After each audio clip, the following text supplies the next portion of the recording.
Hello, my name's Dave, and I think I should be in charge of an entire country.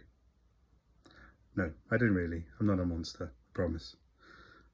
I'm making this video to talk about the conflict in Gaza, and in doing so, I'm going to try and focus on the perspective of why, of what is going on, and what is the function of the behaviour of the Israelis and Hamas.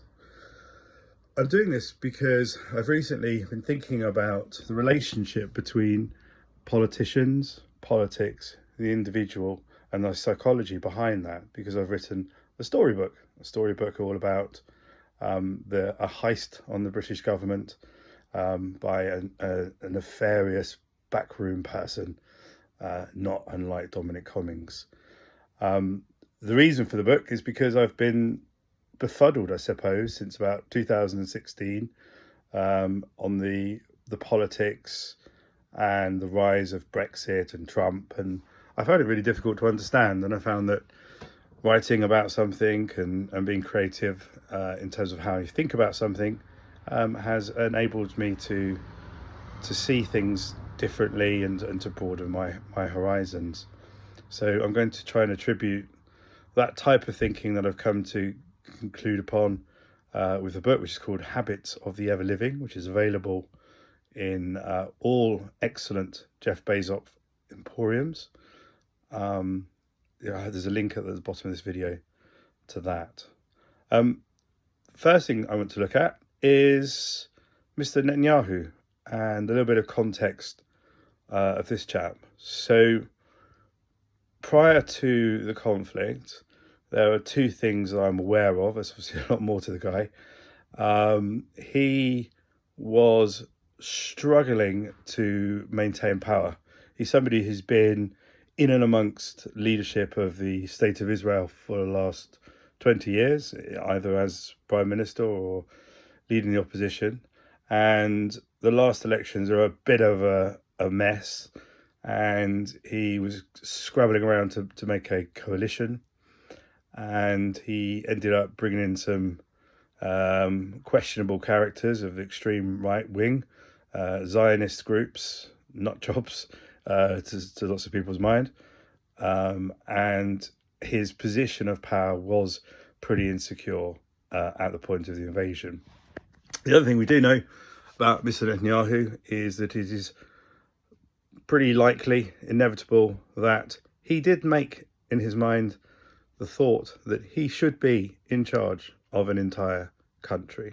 So we have a man who thinks he should be in charge of an entire country, and somebody whose security in terms of being in charge of an entire country was slightly weak at the time of the attack.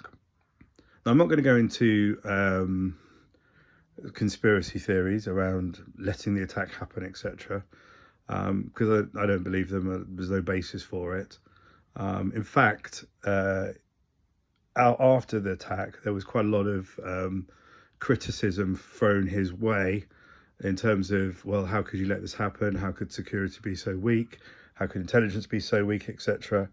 And arguably, he was under a lot more threat in terms of losing power at that point than for a while, because the one thing a government has responsibility towards and is the security and the health of its citizens. So if that's looking iffy, then his stay in power would look even further iffy. And I think there was even talk of a national government of unity and sort of COVID or how we had in the Second World War.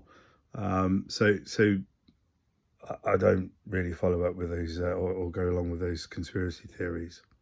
However, it doesn't mean to say that potentially Netanyahu has the opportunity to be opportunistic in his quest for power. Now, anybody who says they want to be in charge of an entire country has to also say other things which make it sound like they don't want to be in charge of an entire country, or not for their own personal power lust. So the convention is that a politician will tell you that, well, I should be in charge of a country because I will bestow great benefits on this country. I will I will get it working. I will increase your wealth, your health, your security, all of these things. I don't think in the last 20th century there's many examples to point to of somebody coming to power, doing really well, and then leaving, and everybody's really happy with the results. So if you say that you're going to bestow benefits on a country, you're probably either a hopeless optimist, a fantasist, or a huckster. And I think it's likely that we all agree that the real reason anybody wants to be in charge of a country is because they want to be in charge of a country. So what were Netanyahu's options after the attack? Well, first of all, there's quite an analogy, I think, between the attack in 2001, September 11th, whereby a country suddenly felt wounded, suddenly felt attacked, and looked for reassurance. And for a country that hasn't really been attacked, such as the UK invaded certainly for a long time, I'd ask you to take your minds back to the early days of COVID. And an experience I had, and I don't know if anybody shares this, was quite frightening, whereby I felt in March, April of 2020 that I wanted to believe the government. I wanted to believe they'd got this in hand. I wanted to believe that we were going to be safe. And because I hoped to believe that, I began to slightly believe it. Of course, the wheels fell off and normal service resumed very quickly. But that's the mindset I think you can tap into with any country that's been attacked. So Netanyahu is in a position whereby he has got to provide a sense of security for his citizens. He's got to make them feel safe. His motivation for that is probably to maintain power. It's probably not an end in itself, I would argue, but I can't prove it. That is speculation. In order to make his country feel safe, he was going to be a man of action. He was going to do something. Something needed to be done. Like after September the 11th, somebody needed to get their ass kicked. That was important. So people needed to feel that they had agency as a country. They were strong. They were protected, and something was being done. So George Bush went off and kicked some ass. Problem is, he was facing an enemy that was not a territory. It wasn't a fight over soil. It wasn't Japan. He was trying to destroy an idea. And you can't kill an idea no more than you can stop smoke with a hammer. In fact, I would argue that maiming and killing people with that idea will solidify that idea amongst the supporters and families, friends and loved ones of those people killed by the idea. And we saw that in Iraq, we saw that in Afghanistan, we saw the rise of ISIS, we saw the powerful rise of the Taliban. And nobody's saying Iraq's sorted out any further than it is. Is the world safer as a result of the wars in Afghanistan and Iraq? I don't think so. I don't think it's any safer at all. But there was a function to those wars, and that was for George Bush and the American people to feel safe and secure. And that's what's going on in Gaza, in my view. The killing of, at this moment, it's around 30,000 people. Netanyahu said he was going to destroy Hamas. How do you destroy Hamas? It's an idea again. You've killed 75%, I think it is, of the people of 30,000 killed as civilians. And that's backed by their Hamas figures, but they're backed by the World Health Organization. So you lose a daughter, you lose a sister, a mother, a brother, an uncle. You have nothing. You're destitute. When you look at somebody's identity and who they are and how they think about the world and how they see themselves, every single measure by the way that person could value themselves is taken.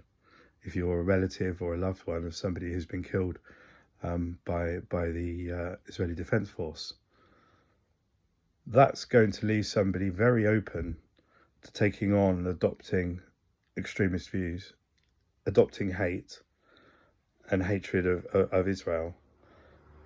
You could purge everybody from Gaza. Every single last soul could be exterminated or purged, and you haven't got rid of Hamas, because you'll have the diaspora, you'll have members of that population living outside. You'll have endless states queuing up, Iran, etc., to support the Houthi rebels in around Saudi or Yemen. You'll have endless people who have been radicalized by the murder and the killing. Now, Netanyahu's not a stupid person. He knows that killing everybody or killing lots of people in Gaza will not make Israel safe. So what is the function of this behaviour? Well, it's a function of many less than lustrous people's behaviour who are leaders of countries. We go back to the old original, 1984. We have George Orwell talking about the war on the Eurasia front, the war on the East Asia front. Doesn't matter what front, as long as there's a war, as long as there is a front, that's what matters. Putin is benefiting from the patriotic fervour, from the security of his country, or the sense that the population has. And Netanyahu is making himself, in my view, in a position where he is needed, he is required for the safety of Israeli citizens. So the function of the murder and the slaughter in Gaza is not to bring security, it's not to bring peace, it's purely for the power glory of Netanyahu, in my view. If you found this interesting, if you have a look at the link below the video, you can find a link to the new book. It's called Habits of the Living, Ever-Living, Habits of the Ever-Living. And I hope you find this interesting. Cheers.